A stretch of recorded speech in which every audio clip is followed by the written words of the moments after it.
Hello guys, good morning. So karon na tay bench test PCX 160. Ang yang problema ni is flooded. Yan karon after na to nga ma-repair kay ato ang i-bench test. Power on. Tara.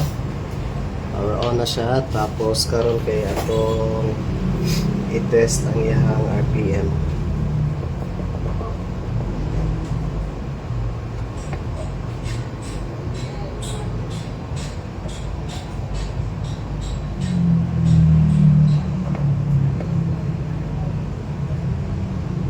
Ato sa iset ang ato simulator.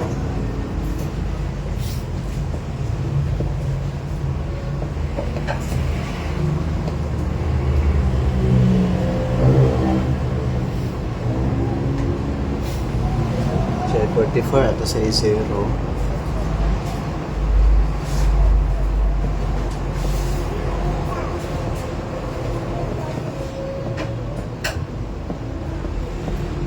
Zero na. So, common problem po ni siya sa mga panel gauges nga after siya ma-repair kay napod siya problem nga dili pud mo gana ang iyang speedometer. So karon ato aning bench test ano naman nato butang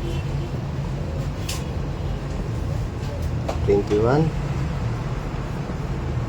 35. So, pag yung nga maka-bench test na, mga 70% o 80% good na gid ni siya. For testing na lang yun dito sa unit. So, muna siya. Working na.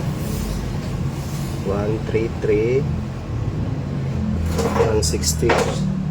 So, PCX 160. So, kung namoy mga flooded diha na ay gubay yung gauge pwede ra mo PM sa ko DM sa ko message lang kasi makaya ra na to repair bisan flooded. So mara to guys, thank you. Okay na ni boss, accept na boss.